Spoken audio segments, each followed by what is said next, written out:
तुम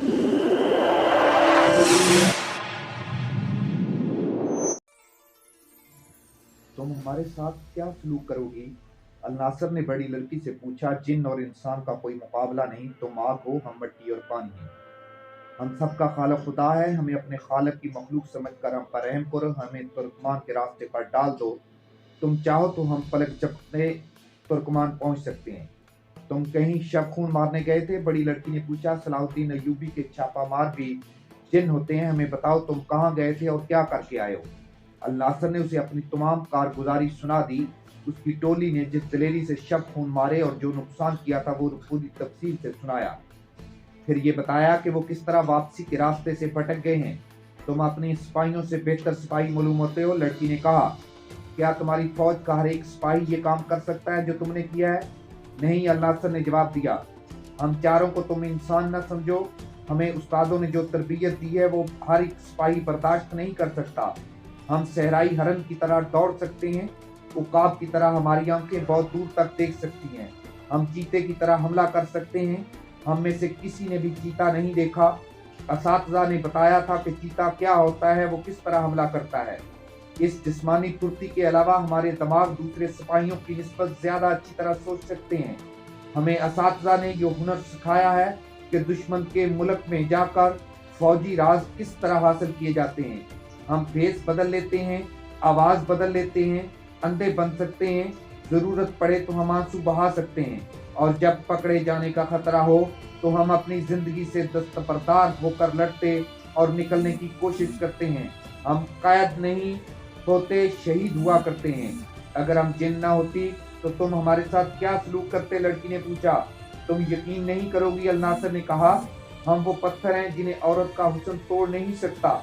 मुझे यकीन हो जाए कि तुम इंसान हो और पता चल जाए कि रास्ते से भटक गई हो तो तुम दोनों को अपनी पनाह में ले लूंगा, अपने ईमान की तरह कीमती समझूंगा। मगर तुम इंसान नहीं हो। तुम्हारी हालत बता रही है तुम इंसान नहीं हो। तुम जैसी लड़कियां इस जहन्नम में नहीं आ सकती। अब मैं तुमसे इल्तिजा करता हूँ कि हमें पनाह में ले लो। हम इंसानों की मखलूक से नहीं, लड़की ने कहा। हमें मालूम था तुम क्या कर रहे हो।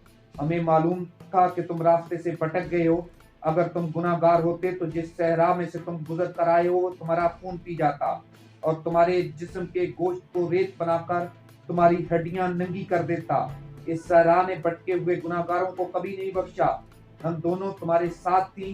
तुम्हें जो सऊतें बर्दाश्त करनी पड़ी वो इसलिए तुम पर डाली गई हैं कि तुम खुदा को भूल न सको और तुम्हारे दिल से गुनाह का ख्याल और इरादा निकल जाए। हमें मालूम था कि हम जैसी खूबसूरत लड़कियों को देखकर तुम भूख और प्यास को भूल जाओगे और तुम्हारे दिल पर शैतान का कब्जा हो जाएगा। तुम हमारे साथ साथ क्यों रही? अल-नासर ने पूछा। हमें उसने भेजा है जो सहराओं में रास्ता भूल जाने वाले नेक बंदों को राह दिखाता है।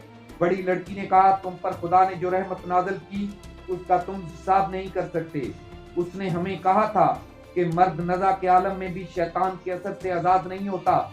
इस नापाक कब्जे से आज़ाद करने के लिए खुदा ने तुम्हें अजाब में डाला। फिर हमें हुक्म मिला कि इनके सामने आ जाओ और इन्हें पनाह में ले लो।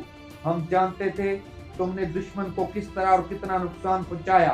फिर मुझसे क्यों पूछा था? अल-नासर ने कहा। ये देखने के लिए कि तुम कितना झूठ और कितना सच बोलते हो। लड़की ने कहा। तुम सच्चे हो, हम झूठ नहीं बोला करते। अल-नासर ने कहा। शब खून मारने वाले खुदा को गवाह बनाया करते हैं। अपनी फौज, अपने सालारों की नजर से ओझल होकर हम इस हकीकत को दिल दे बैठे हैं कि हमें खुदा देख रहा है। हम खुदा को धोखा नहीं दे सकते। अल-नासर ने जवाब दिया। अल-नासर खामोश हो गया और पूछा। तुमने मेरे सवाल का जवाब नहीं दिया। हमारे साथ क्या सलूक करोगी? जो हमें हुक्म मिला उसके खिलाफ हम कुछ नहीं कर सकते। लड़की ने जवाब दिया। हमारा सलूक बुरा नहीं होगा। हम देख रहे हैं कि तुम अब बोल नहीं सकते। तुम्हारी और तुम्हारे साथियों की आंखें बंद हो रही हैं, मगर तुम्हारे दिलों में जो खौफ है वो तुम्हें सोने नहीं दे रहा। दिल से खौफ निकाल दो और सो जाओ। फिर क्या होगा? अल-नासर ने पूछा। जो अल्लाह का हुक्म होगा, लड़की ने जवाब दिया। हम तुम्हें नुकसान नहीं पहुंचा सकते। अगर भागने की कोशिश करोगे तो इन रेतले सुकूनों की तरह सुकून बन जाओगे। तुम्हें दूर से ये सुकून नजर आए होंगे, इनके ऊपर कोई शक नहीं, ये मीनार लगते हैं। असल में इंसान है, इंसान थे। हमें हुक्म नहीं कि तुम्हें दिखाऊं। اگر حکم ہوتا تو کسی بھی مینار پر تم تلوار کی ضرب لگاتے تو اس میں سے خون پھوٹتا۔ الناصر اور اس کے ساتھیوں کی آنکھیں خوف سے باہر آنے لگیں، ان کے سانسیں رک گئیں۔ یہ روئے زمین کا جہنم ہے، لڑکی نے کہا۔ ادھر وہی آتا ہے جو راہ سے گمراہ ہو جاتا ہے، اور وہ جو بھولے بھٹکے مسافروں کو راستہ دکھاتا ہے کسی کو نظر نہیں آیا کرتا۔ انہیں غزال جیسے خوبصورت جانوروں یا ہم جیسی خوبصورت لڑکیوں کے روپ میں آ کر انہیں راہ پر ڈالتا، پانی پلاتا ہے، انہیں اس دوزخ کی اذیت سے بچا لیتا ہے۔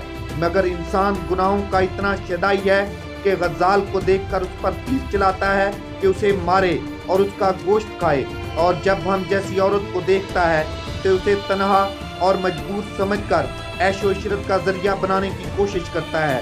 وہ بھول جاتا ہے کہ اس کا آخری وقت آن پہنچا ہے۔ وہ لڑکی سے کہتا ہے کہ آؤ میرے ساتھ، تمہاری شادی کروں گا، تم میرے حرم کی ملکہ ہوگی۔ ریت اور مٹی کے یہ بے ڈھنگ اور لمبوترے مینار ایسے ہی آدمی ہیں، تم ان میں شامل نہیں ہو گئے۔ سو جاؤ، اگر ہمیں دیکھ کر تمہارے دل میں گناہ نے انگڑائی لی تو اسے بھی سلا دینا، ورنہ تمہارا انجام یہی ہوگا جو تم دیکھ رہے ہو۔ انسان کی یہ کمزوری ہے کہ جس لذت کی وہ پیداوار ہے اس لذت کا شدائی ہو کر تباہ ہوتا ہے اور بڑے برے انجام کو پہنچتا ہے۔ انسان کی اس کمزوری نے قوموں کے نام و نشان مٹا دیے ہیں۔ لڑکی کے بولنے کا انداز جادو سا تھا۔ یہ کس پہلو اس دنیا کی لڑکی نہیں تھی، اس کے سینے میں ایک مقدس پیغام تھا۔ الناصر اور اس کے ساتھیوں پر تقدس طاری ہو گیا۔ وہ خود فراموشی کے عالم میں سنتے رہے، پھر وہ اونگنے لگے اور ایک ایک کر کے لڑک گئے۔ چاروں گہری نیند سو گئے تو بڑی لڑکی نے چھوٹی لڑکی کی طرف دیکھا، دونوں مسکرائیں اور انہوں نے سکون کی لمبی